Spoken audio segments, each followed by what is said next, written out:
स्वयं गृह मंत्री जी उसमें उपस्थित रहे। इससे पहले की सरकार का जो रवैया था कि छोटे छोटे विषय जो दिल्ली के लिए बड़ी बड़ी दिक्कत देने वाले थे और जितनी बार भी भारत सरकार के द्वारा डिटेलिंग मांगी गई, कभी भी दिल्ली की तत्कालिक सरकार के द्वारा सहयोग नहीं किया गया। आज चाहे ट्रैफिक के वो पॉइंट जिन कारण से सड़कों पे ट्रैफिक रहता है, जल भराव होता है, कहां कहां पे किन किन चीज़ों को ठीक करने की आवश्यकता है, उसकी डिटेल डिस्कशन। वो कमेटियां जो शांति समितियां, थाना लेवल, डिस्ट्रिक्ट लेवल कमेटियों का गठन जो होना है, उस पर चर्चा की गई। जो प्रोसिक्यूशन और कलेक्टर ऑफिस की कानून व्यवस्था में भूमिका होती है, उस पर चर्चाएं हुई।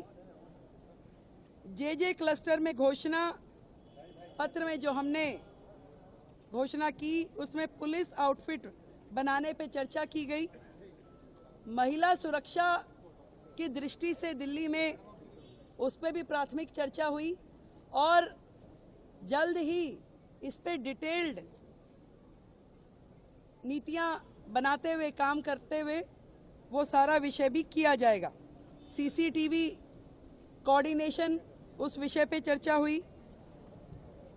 पीडब्ल्यूडी जो मैंने बताया कि वो सारे विषय जो पीडब्ल्यूडी से संबंधित हैं और कहीं ना कहीं दिल्ली में दिक्कत करते हैं, उन सब के समाधान पे चर्चा हुई।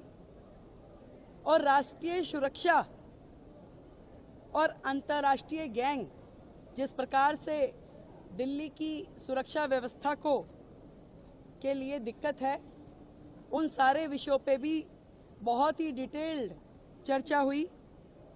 मैं इतना कह सकती हूँ कि एक डबल इंजन की सरकार जिस तरीके से काम कर रही है बाकी राज्यों में भी, अब से दिल्ली में भी डबल इंजन की सरकार का एक अलग चेहरा नजर आएगा जनता को। और वो सारे विषय जो समन्वय के साथ में दिल्ली में समाधान होना चाहिए, उन विषयों का समाधान होगा और 100% सुरक्षा दिल्ली वासियों को दी जाएगी।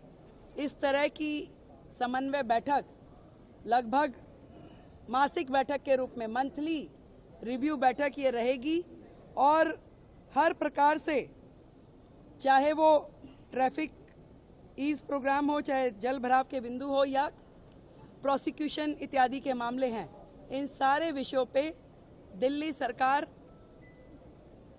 केंद्र सरकार के साथ में मोदी जी के नेतृत्व में, आदरणीय गृह मंत्री जी के नेतृत्व में काम करेगी और दिल्ली को बेहतर व्यवस्थाएं देंगी।